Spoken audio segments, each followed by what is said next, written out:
Nós leremos alguns versículos a partir do versículo de número 13, para melhor compreensão de toda a igreja.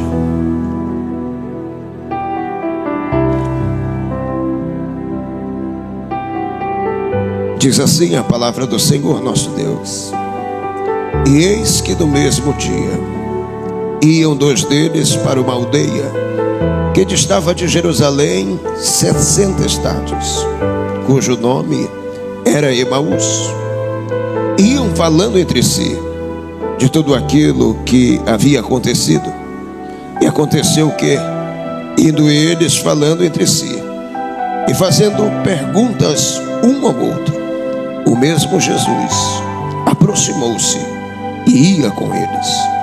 Mas os olhos deles estavam como que fechados, para que não o conhecessem.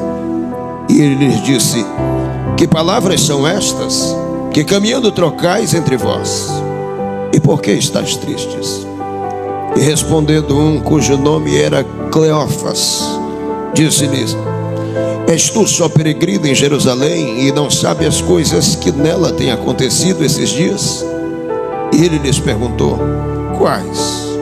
E eles disseram: As que dizem a respeito de Jesus o Nazareno, que foi um homem profeta, poderoso em obras e palavra diante de Deus e de todo o povo, e como os principais dos sacerdotes e os nossos príncipes o entregaram à condenação de morte e o crucificaram.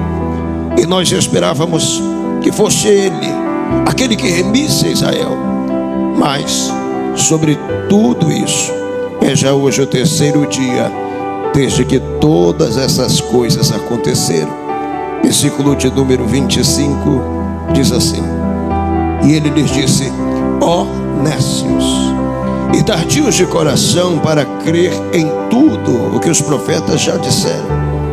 E porventura não convinha que Cristo padecesse essas coisas para que entrasse em sua glória?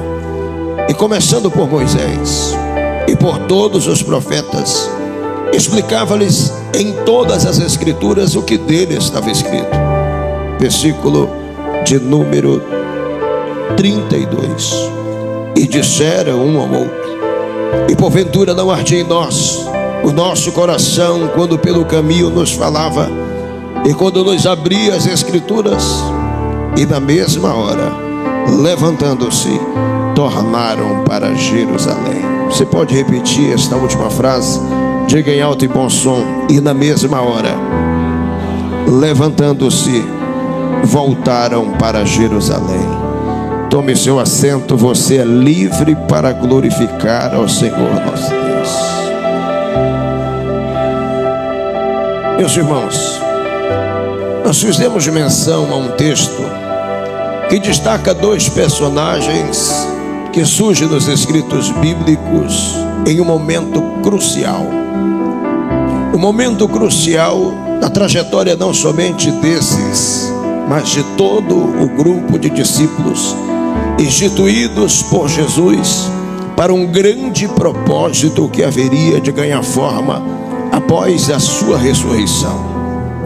Seriam estes os pilares da igreja primitiva que nasceu em Jerusalém, rompeu os limites alcançando Samaria e aos confins da terra, se tornando a potência que nós conhecemos por igreja nos dias de hoje.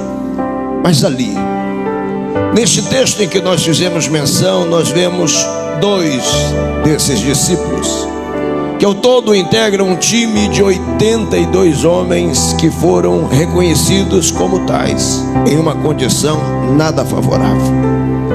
Porque esses dois discípulos, um chamado Cleófas e o outro, a Bíblia não aponta o seu nome, apenas este da qualidade de companheiro de missão otorgada aos discípulos que estiveram no campo missionário, estão agora decididos a sair de Jerusalém e a retornar para um vilarejo chamado Emaús, o mesmo lugar da onde um dia Jesus havia os chamado para que estes pudessem iniciar uma jornada de fé. A primeira vez que eu li esse texto, que eu examinei, nasceu em meu coração uma indagação: o que levou homens que caminharam com Jesus, que foram chamados de discípulos pelo próprio, tomarem a decisão de no terceiro dia, após a crucificação, saírem de Jerusalém e voltarem para Emaús? E quando eu encontrei a resposta, isto me acendeu um alerta, porque é um motivo corriqueiro que atravessa o tempo e ainda nos dias de hoje tem um poder de nos atingir e de nos oferecer a ameaça de nos arrancar do centro da vontade de Deus e nos impulsionar para o lugar da onde Jesus um dia nos tirou. Esses homens que a Bíblia destaca neste capítulo em que lemos, não são quaisquer homens, são discípulos. Estiveram ali para testemunhar de milagres que estão catalogados aqui, e até mesmo aqueles que não estão, eles estavam lá. Viram cegos enxergando, paralíticos andando, leprosos sendo purificados e até mortos ressuscitando, pelo poder da palavra ou pela imposição das mãos do mesmo Jesus que já se faz presente em nosso meio. Estes conviveram com Jesus 1 ano e 6 meses antes da nomeação, e a nomeação veio. Jesus deu a eles poder, deu a eles autoridade, para que através do nome do Filho de Deus, enfermidades também saíssem, demônios também fossem expelidos e o nome do Senhor fosse glorificado. Ao todo, naquela tarde, Jesus institui 82 homens, e esses homens são chamados de discípulos. 12 Jesus retém bem perto, outros 70 são enviados ao campo missionário. Jesus disse a eles: vocês vão de 2 em 2 adiante de mim, serão minhas testemunhas fora dos limites de Jerusalém. E assim eles foram. A Bíblia mostra que após 1 ano no campo missionário, os discípulos se reencontraram. Naquele período em que todos os judeus se encontravam no mesmo lugar para celebrar a Páscoa, eles estavam ali.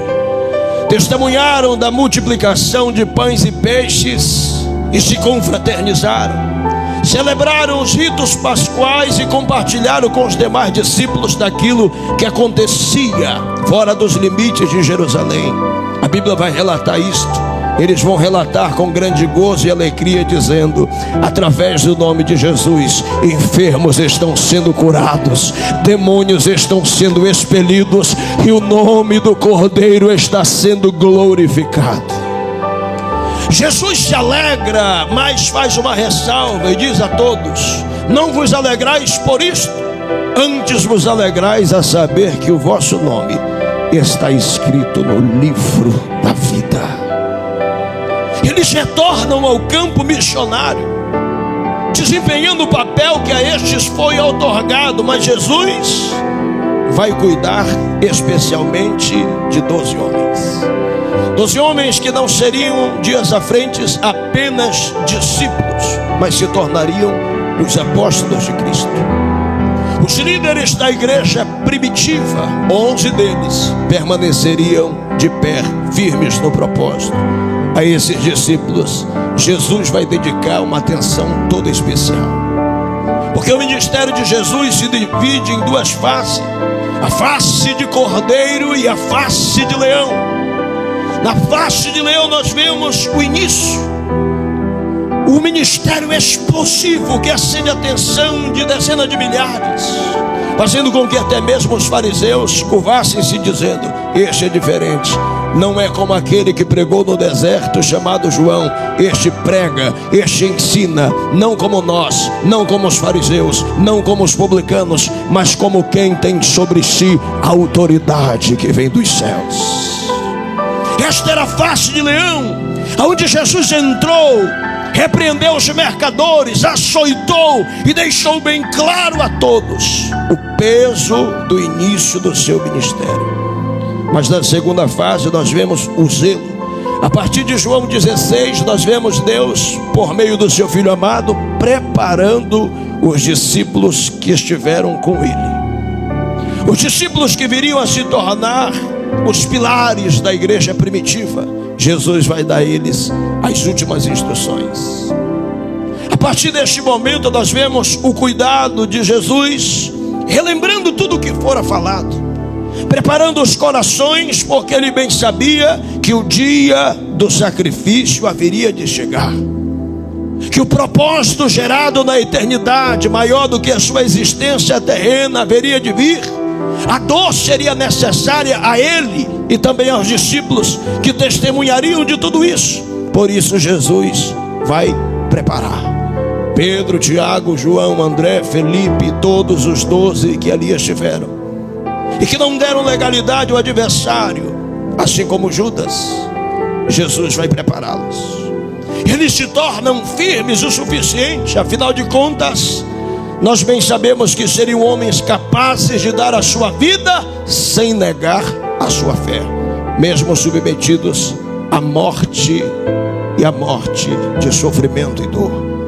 Estes homens estavam ali na reta final, estavam na última Santa Ceia em Lucas 22, estavam no Getsêmani, quando o próprio Cristo reserva 3 desses discípulos, Pedro, Tiago e João, dizendo a eles: a minha alma está angustiada, a minha alma está aflita até a morte. Fiquem aqui, intercedam por mim, porque eu vou conversar com meu Pai. Eles estavam ali, vivenciaram intensamente cada momento. Naquela quinta-feira onde Jesus é entregue como malfeitor, traído por Judas, um dos seus discípulos, eles estavam ali. No dia seguinte, em um momento em que todos os judeus deveriam confraternizar-se, o cenário era um cenário de dor.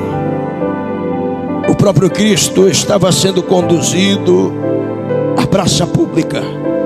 E neste exato momento, na sexta-feira, que os viajantes estavam chegando, vindo de localidades longínquas fora dos limites de Jerusalém, acreditando você ou não, ali vinham os discípulos que estiveram no campo missionário, de 2 em 2, navegando ou montados sobre animais, estavam chegando a Jerusalém, na qualidade de discípulos, como no ano anterior, desejando encontrar-se com Jesus, compartilhar das experiências gloriosas, de tudo aquilo que haviam vivenciado, testemunhado. Estavam ali, eufóricos, mas o cenário era diferente. Esses discípulos iriam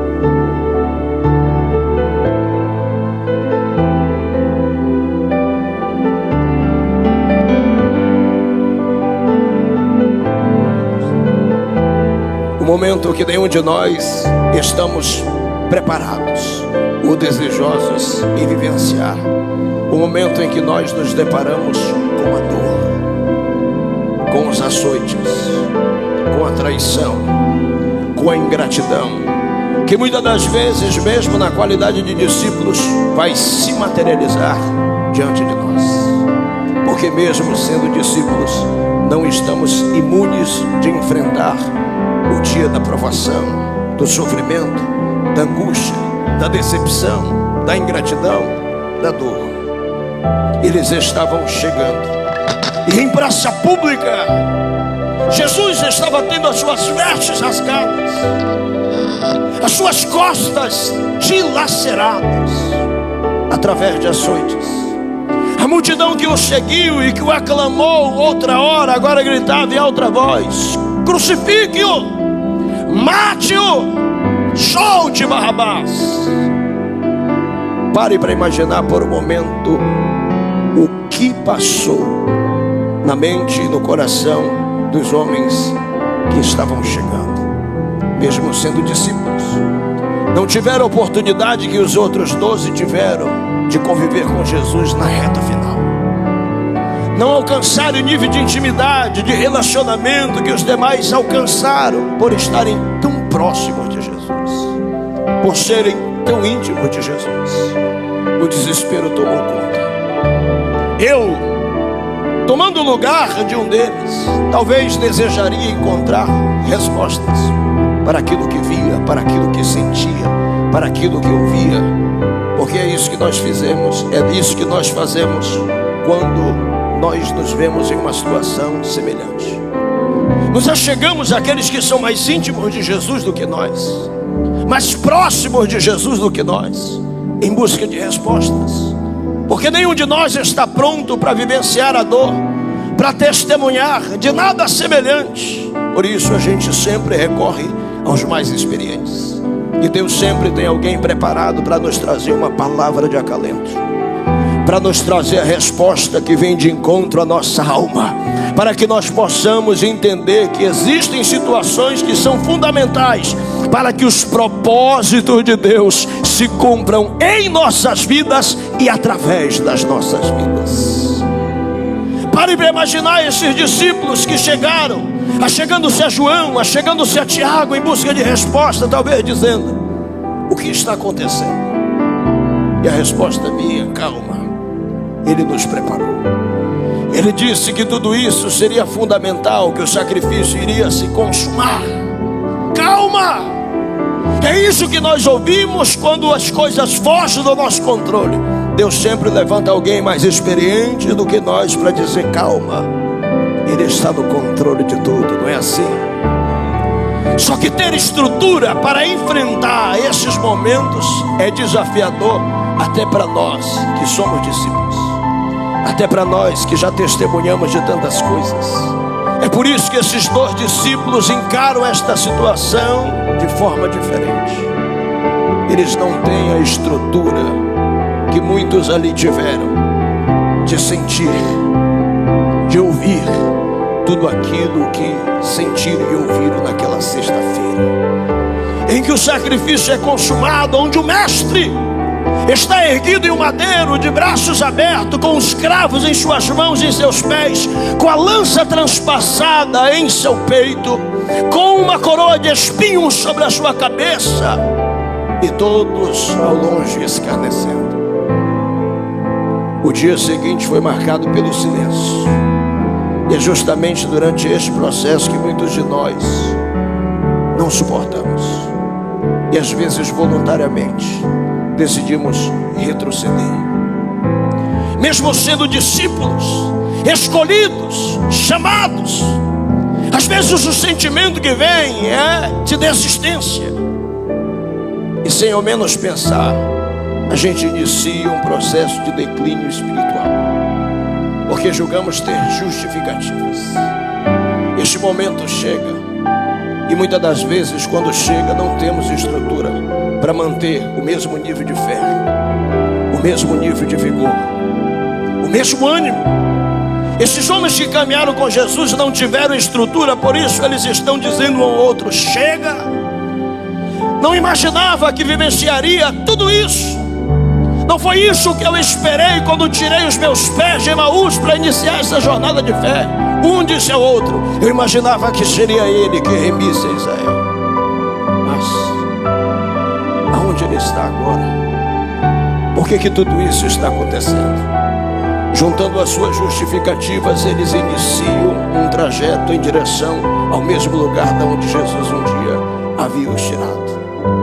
Ao longe Satanás aplaudia, porque o desejo do adversário sempre é este: arrancar-nos do centro da vontade de Deus e nos precipitar às velhas práticas, aos velhos hábitos, aos velhos costumes. Quando nós olhamos o texto e pensamos que perderíamos dois discípulos, o mesmo Jesus decidiu entrar no caminho. O mesmo Jesus decidiu ir ao encontro de dois homens que estavam a ponto de desistir, estavam a ponto de parar. Dois discípulos que outra hora foram escolhidos e estavam marcados por promessas e propósitos maiores do que a sua existência. Deus me trouxe aqui esta noite para direcionar esta palavra a alguém que entrou por essas portas e foi submetido a situações semelhantes, a dor, ao sofrimento, às lágrimas, a perca, a ingratidão, e não teve estrutura suficiente para se manter como antes. E por mais que você ainda cumprimente com a paz do Senhor, ainda estampe um sorriso no rosto, talvez a fé não é a mesma, o vigor não é o mesmo, a força não é a mesma, Mas não te preocupa, porque Deus marcou este dia para entrar no caminho, para te estender as mãos e te lembrar que você está debaixo de promessas, e as promessas não foram esquecidas. Levante a mão para ouvir o que Deus está lhe dizendo: eu não abro mão de nenhum de vós. Existem propósitos e projetos maior do que a sua existência. Olha o que a Bíblia vai dizer. Jesus entrou no caminho e decidiu ir ao encontro de Cleófas e seu companheiro de missão, que nesta fase estão indagando, estão questionando, estão desejando desistir de tudo. O mesmo Jesus vai abordá-los e vai dizer: que palavras são estas? Que trocando dizei entre vós, por que vocês estão tristes? E eles vão despejar, como muitas das vezes nós despejamos, as desculpas que nos impedem de orar como antes, de buscar como antes, de adorar como antes, de servir como antes, e nos precipitaram a um caminho que muitas das vezes nos distancia do que um dia fomos na presença de Deus. Eles despejam diante de Jesus, e Jesus vai dizer a eles como é difícil vocês entenderem algo que é tão simples. E eles vão dizer: o que é simples? E Jesus vai dizer a eles: tudo o que aconteceu foi o que estava predito pelos profetas. E a Bíblia disse que ele vai começar a pregar. Ele traz consigo alguns pergaminhos, ele abre e começa a ensinar aos discípulos que estavam no caminho de Emaús. E a Bíblia vai dizer que de Moisés até aqueles dias, tudo relacionado a ele, ele pregava, ele ensinava, abrindo-lhes a palavra e ensinando-os. A Bíblia nos mostra que a direção de cada um sermão era uma só, e era a mesma, dita no início de tudo: tudo o que aconteceu foi porque havia um propósito maior. Tudo o que aconteceu foi porque havia um propósito maior. Era necessário que tudo isso acontecesse. Alegrai-vos, porque tudo o que aconteceu foi para que Cristo entrasse no seu reino de glória. Eu vim aqui esta noite direcionar a palavra para pessoas que estão presos na sexta-feira. No momento que a decepção veio, no momento que a dor bateu a porta, no momento que o laudo foi constatado, no momento que a empresa faliu, no momento que a traição se materializou, que a ingratidão bateu as portas, eu vim aqui direcionar a palavra a você e te dizer: nada fugiu do controle das mãos do Deus que você serve. Ele está no controle de tudo, e Ele manda eu te dizer através desta palavra: tudo o que aconteceu foi necessário. Tudo o que aconteceu foi necessário. Tudo o que aconteceu foi necessário. Você está debaixo de um projeto.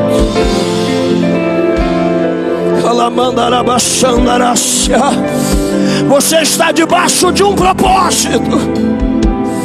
A tua vida não fugiu do controle das mãos do Deus que te escolheu. A tua família não fugiu do controle do Deus que te chamou. Por mais que a decepção tenha vindo, por mais que o dia mau tenha se materializado a ponto de roubar a tua fé, Ele está entrando no caminho. Ele está indo ao teu encontro neste culto. Ele está batendo nos teus ombros e está te dizendo: alegra-te, alegra-te, alegra-te. Fecha os teus olhos por um instante, porque o mesmo Jesus que entrou no caminho de Emaús e foi ao encontro de Cleófas e seu companheiro de viagem, Ele está aqui esta noite e Ele está tocando no teu coração para tirar essa tristeza, para te arrancar deste quarto escuro, para arrancar a depressão da tua alma e te dizer: alegra-te, alegra-te, alegra-te. ti, porque hoje, o terceiro dia, a dor passou, o silêncio se quebrou. Já é tempo de viver o que eu projetei para a tua vida, para a tua família, para o teu ministério. Só quem acredita nesta verdade, abre a boca e libera a maior glória que você pode dar.